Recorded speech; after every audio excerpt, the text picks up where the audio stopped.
So are you guys ready for our first ever van build video? Tell you what, I sure am. And I think we're doing something that nobody else has done in this van life community yet. So let's get changed and cue the intro.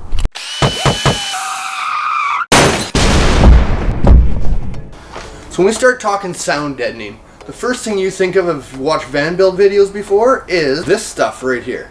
So my brand name is Killmat. There's all kinds of different names. Basically what it is, it's a weighted material. It's got sticky on the backside, and this is the part that everybody puts on first. But the way I see this stuff is, yes, this slows down the vibrations and the road noise, but it really doesn't give you any sound control from voices and external noises coming into your van. And that's why I've decided on this product here. So this is lizard skin sound control. Developed in the hot rod industry for people with big motors, high heat, and loud noises coming into the cab to deaden that sound. So this sound control is going to give us a complete barrier throughout the whole van, and it also works as a moisture barrier as well. So it's going to give us that first layer of defense on our walls to stop from the condensation, water coming through, and getting to the actual insulation we're going to put in. It's completely water-based, 100% non-toxic. But before we start, there's a lot of prep work we have to do inside this van to ensure that this is going to adhere properly. So the first thing I'm going to do is I'm going to take a bunch of this plastic and I'm going to cut it out so that I can cover off anything that I don't want to get overspray on. Pretty straightforward. We'll speed this up right now. See? As simple as that. So now I'm going to go through, I'm going to mask off a few other small details. I'll cut back in once those are done, and I'll show you what else we got to do. And now I was getting ready to do the next stage, which is sanding it all. So we basically got to take sandpaper to all the shiny stuff that's getting painted, just to score it. We don't have to take the paint right off, just to score it, give it something to stick to. I realized I made critical error, I think. And I want you guys to know this so you don't make the same mistake I just made, which is the tape.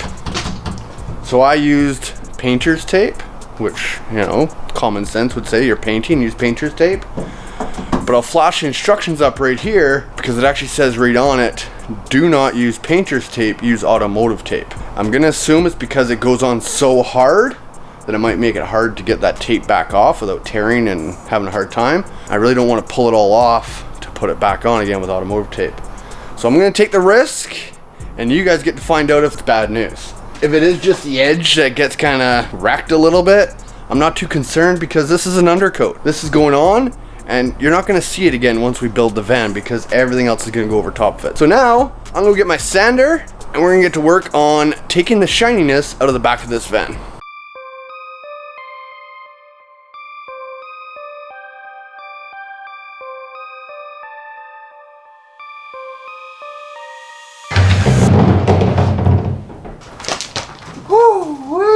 Ever felt your fingers after using one of those things?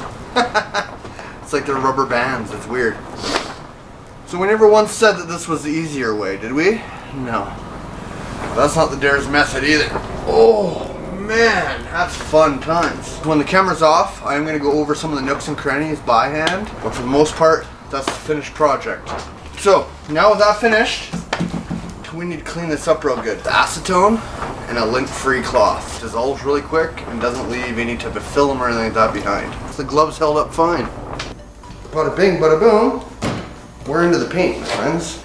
And you're gonna stir for about 2 minutes, just get all the particles that are inside this paint come up near the top. There we go. After a couple minutes, you can clearly see it's nice and smooth, and just drop it straight into the water. Another positive to having water-based paints. I'm going to start with the ceiling. I'm going to do it all the way back. I'm going to do little panels, and I'll go one direction, then I'll go the other direction, and then blend it in as we go across.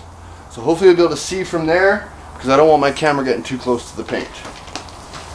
Let's do this. Whew, my nerves are going nuts now, peeps. Here we go.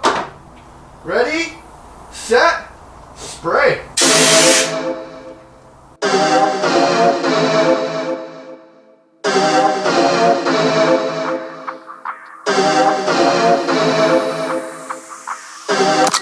Doesn't take long to use one of those up.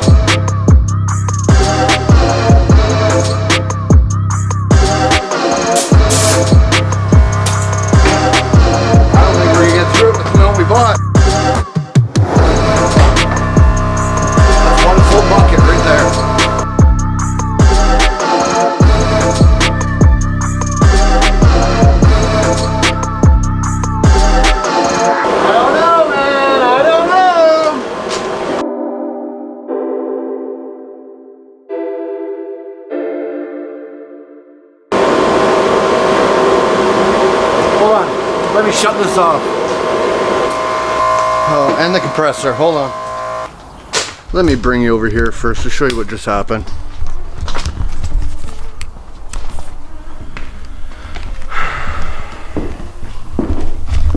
Good thing our paint containers were empty, but everything spilt everywhere. Awesome. Now let's get back to the van. So our 3 containers did not finish the van. Sorry, it's really dark in here all of a sudden because of course it's dark. You can see where the windows are going to be, but we did not get the doors done, nor did we get the floors done. Well, there you go. 1 gallon does 20 to 23 square foot, and we have only 3 gallons. I did question this. I obviously should have questioned it more because I did ask for 90 square foot and it didn't get us through the whole job. Now, it did get our walls and floor done, which is important. But when I look at it, 3 gallons to get the walls and floors done, it would have been another 3 gallons on top of that to get just our second coat done. I still wouldn't have done the doors and floors. I mean, this would have taken like almost 8 gallons to fully do that van to those specifications that they recommend. And honestly, I don't know. So I've tried calling the guy, I've tried emailing the guy. Obviously they don't work on weekends, which means I can't wait till Monday. Monday's gonna be like minus 25, and at that temperature we can't spray anything anyways. I'm freaking angry. This has now doubled our budget. Fun times. I don't even know what to say. Kinda lost for words. So here we are, about 30 hours later. We've let everything set, it's nice and hard, and my whole attitude has changed here. I'm actually quite happy with it. Although I would have liked to get the floor done, it's just not gonna happen. Basically what we're gonna do here, let me pull you off here, let's go for a walk. We got all the important spots filled underneath where our headliner is gonna be. It's nice and thick. And of course the wheel wells, which is one of the loudest spots on these vans. Hi buddy, hi. Anyways, so what we're gonna do is we're gonna move forward now. So as a test, let's knock on an untreated panel. You hear that? Now we knock on a treated panel.